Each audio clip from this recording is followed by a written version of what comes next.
दोस्तों, एक दिन की बात है जब कर्ण मेरी बड़ी बहन रेखा दीदी से उनके कमरे में गुपचुप बातें कर रहा था। मैं उस वक्त खिड़की के छोटे से रोशनदान से छिपकर उन्हें ताक रहा था। मौका देखते ही मैंने अपने फोन के कैमरे से उनकी कुछ तस्वीरें खींच लीं। कर्ण, जो हमारे पड़ोस में रहने वाला एक नौजवान चित्रकार है, अक्सर रेखा दीदी से छिप छिप कर मिलता था। मुझे उनकी यह गुप्त मुलाकातों का राज पता चल चुका था। इसीलिए तस्वीरें लेते वक्त मैंने खास ख्याल रखा, फोन को साइलेंट पर रखा और कैमरे की आवाज को भी बंद कर दिया। उस समय मेरे पास खुद का कोई बढ़िया कैमरा फोन नहीं था, तो मैंने अपने दोस्त से उसका फोन उधार लिया था। तस्वीरें खींचने के बाद मैंने उन्हें अपने लैपटॉप में ट्रांसफर कर लिया और दोस्त के फोन से सारी तस्वीरें हटा दीं। फिर मैंने दोस्त को उसका फोन लौटा दिया। इसके बाद मैंने एक फोटो एडिटिंग टूल का इस्तेमाल करके तस्वीरों की चमक को थोड़ा बढ़ाया, ताकि रेखा दीदी और करण के चेहरे साफ तौर पर नजर आए। फिर मैंने एक रंगीन प्रिंटर से उन तस्वीरों को छाप लिया। अब मुझे बस सही वक्त का इंतजार था। मेरा इरादा था कि इन तस्वीरों को रेखा दीदी के सामने लाकर उन्हें डरा दूं और अपनी बात मनवाने के लिए मजबूर करूं। मैं ऐसी परिस्थिति का इंतजार कर रहा था जब कर्ण शहर से बाहर हो और रेखा दीदी घर में अकेली हों। मुझे डर था कि अगर रेखा दीदी को पहले ही भनक पड़ गई कि मुझे उनकी और कर्ण की सच्चाई पता है, तो वो कर्ण को बता देंगी और दोनों मिलकर मुझसे ये तस्वीरें हटवाने की कोशिश करेंगे।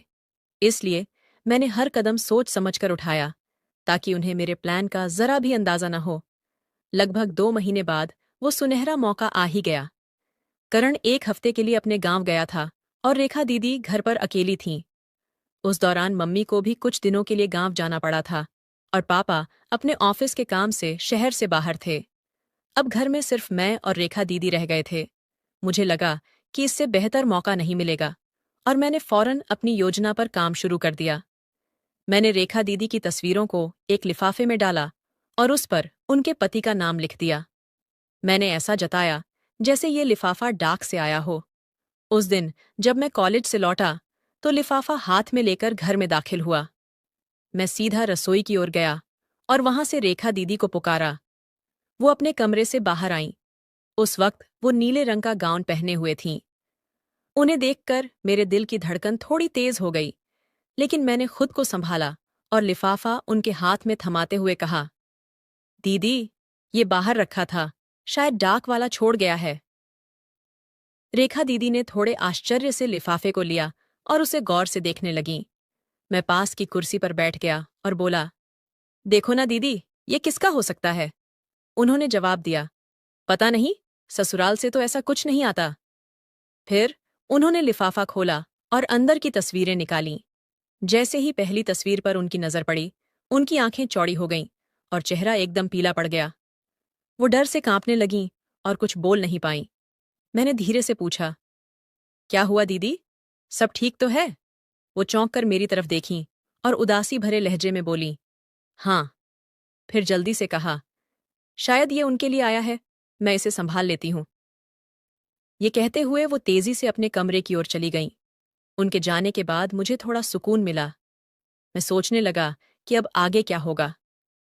रेखा दीदी ने तस्वीरें देख ली थीं और उनके चेहरे से साफ पता चल रहा था कि उन्हें गहरा धक्का लगा है। शायद वो मुझसे अपनी भावनाएं छिपाने के लिए कमरे में भाग गई थीं, लेकिन मैंने अपनी योजना को आगे बढ़ाने का फैसला कर लिया था। अब मुझे अपने इरादे को पूरा करना था। हालांकि मन में थोड़ा डर और उत्सुकता दोनों थी कि आगे क्या होने वाला है। फिर मैंने आराम से खाना खाया और अपने कमरे में जाकर बिस्तर पर लेट गया। मैंने सोचा कि रेखा दीदी को थोड़ा वक्त देना चाहिए, ताकि वो अपने आप को संभाल सकें। अगले 2 घंटों तक मैं बस यही सोचता रहा कि अब अगला कदम क्या होगा। इसके बाद मैं उठा और रेखा दीदी के कमरे के दरवाजे पर पहुंचकर हल्के से खटखटाया। अंदर से उनकी आवाज आई, क्या है? मैंने कहा, दरवाजा खोलो ना। उन्होंने पूछा, क्यों? मैंने जवाब दिया, मुझे तुमसे कुछ बात करनी है। वो थोड़ी चिढ़कर बोली, अभी मुझे तंग मत करो, मैं थक गई हूं। मैंने फिर कहा, बस 1 मिनट के लिए खोल दो। थोड़ी देर खामोशी के बाद उन्होंने दरवाजा खोला और मुझे अंदर आने दिया। वो बिस्तर पर बैठ गईं और थके हुए अंदाज में बोली, जल्दी बोलो, मेरा सिर फट रहा है, मुझे आराम करना है। मैंने चिंता जताते हुए कहा, दीदी, तबीयत खराब है क्या? उन्होंने गुस्से से कहा, मैं ठीक हूं, जो कहना है वो जल्दी कहो। मैंने कहा, मेरे फोन में कुछ तस्वीरें हैं जो मैं तुम्हें दिखाना चाहता हूं। ये सुनते ही वो सतर्क हो गईं और बोलीं, कैसी तस्वीरें? और मुझे क्यों दिखा रहे हो? मैंने हल्के से हंसते हुए कहा, अरे, पहले तो देख लो, तुम्हें अच्छी लगेंगी। उन्होंने ठंडे लहजे में कहा, मुझे कुछ नहीं देखना, तुम यहां से जाओ। तब मैंने गंभीर होकर कहा, अगर नहीं देखोगी तो बाद में अफसोस होगा। अब वो उलझन में पड़ गईं और बोलीं, क्या मतलब है तुम्हारा? ठीक है, जल्दी दिखाओ। मैं थोड़ा उत्साहित था, लेकिन नर्वस भी। मैं उनके पास गया, फोन निकाला और गैलरी खोली। रेखा दीदी स्क्रीन की तरफ ध्यान से देख रही थीं। पहली तस्वीर मम्मी की थी, जो रसोई में खाना बना रही थीं। ये देखकर उन्होंने राहत की सांस ली और फोन अपने हाथ में ले लिया। मैंने कहा, आगे की तस्वीरें देखो, बहुत शानदार हैं। वो स्क्रॉल करने लगीं। आगे मम्मी पापा की कुछ आम तस्वीरें थीं, फिर रेखा दीदी और करण की भी कुछ साधारण तस्वीरें थीं। फिर जैसे ही अगली तस्वीर आई, जिसमें वो और करण करीब खड़े थे, उनकी आंखें फैल गईं और वो घबराकर मेरी ओर देखने लगीं। मैंने इशारे से उन्हें अगली तस्वीर देखने को कहा। अगली तस्वीर में वो और करण एक दूसरे को गले लगाए हुए थे। ये देखते ही वो गुस्से में मेरे पास आईं और बोलीं, बदमाश, ये तस्वीरें तुमने कहाँ से लीं? मैंने तेजी से फोन उनके हाथ से छीन लिया। उन्होंने फोन वापस लेने की कोशिश की, लेकिन मैंने उसे अपनी जेब में डाल लिया।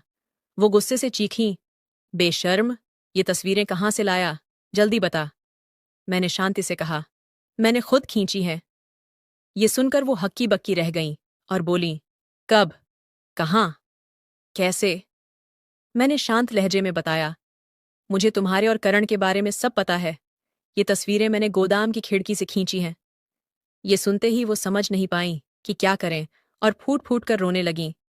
मेरा सब कुछ खत्म हो गया, मेरी जिंदगी बर्बाद हो गई। वो बड़बड़ाते हुए बिस्तर पर ढह गईं और तकिए में मुंह छिपाकर जोर जोर से रोने लगीं। मैं चुपचाप बिस्तर के किनारे बैठ गया और उन्हें देखता रहा। वो वहीं पड़ी सुबक रही थीं। उनका नीला गाउन उनके शरीर से चिपक गया था, जिससे उनकी शक्ल साफ दिख रही थी। कुछ देर बाद, जब उनका रोना थोड़ा कम हुआ, मैंने उनके कंधे पर हाथ रखा और कहा, दीदी, अब बस करो, उठो। लेकिन वो रोती रहीं।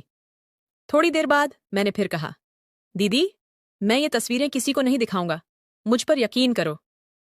ये सुनकर उन्होंने धीरे से सिर उठाया और मेरी ओर देखा। उनके चेहरे पर गुस्सा साफ दिख रहा था। मैंने कहा, जैसी हो वैसी ही देख रहा हूं। वो तिलमिलाकर बोली, क्या मतलब है तेरा? मैंने कहा, जिस तरह तुम करण के साथ रहती हो, उसी की बात कर रहा हूं। उन्होंने गुस्से से कहा, तू मुझसे ऐसी बेहुदा बातें कैसे कर सकता है? मैं तेरी दीदी हूं। मैंने शांत स्वर में कहा, क्या ये बात गलत है? वो झल्लाकर बोली, करण के साथ जो होता है वो अलग है, लेकिन तू मेरा भाई है, तुझे ऐसा नहीं कहना चाहिए। मैंने उन्हें ताना मारते हुए कहा, जब करण के साथ थीं, तब तुम्हारी इज्जत कहाँ गई थी? इस पर उन्होंने गुस्से से जवाब दिया, उसने मुझे मजबूर किया था। फिर धीरे से बोली, देख रवि, पहली बार मजबूरी में हुआ था, लेकिन बाद में मैं खुद उससे जुड़ गई। प्लीज रवि, अब ये सब बंद कर दे।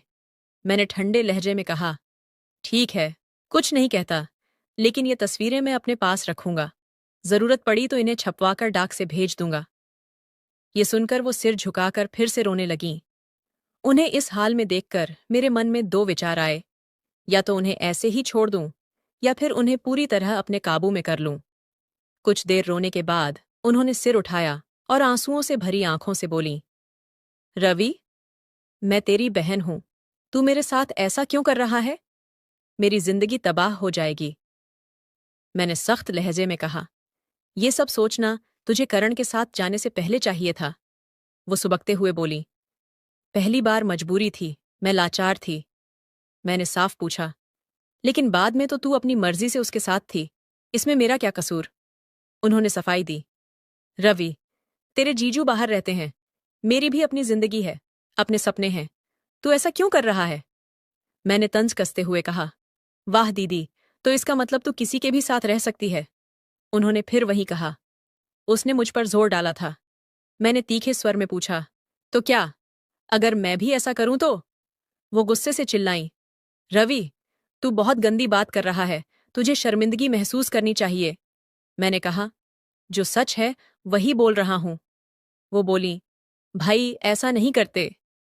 मैंने जिद पकड़ते हुए कहा, भाई बहन का रिश्ता तो तुझ में रहा ही नहीं। अगर होता तो तू ऐसा न करती। जब उसने जबरदस्ती की तब तुझे मुझे बताना चाहिए था। इस पर वो रोते हुए बोली, भाई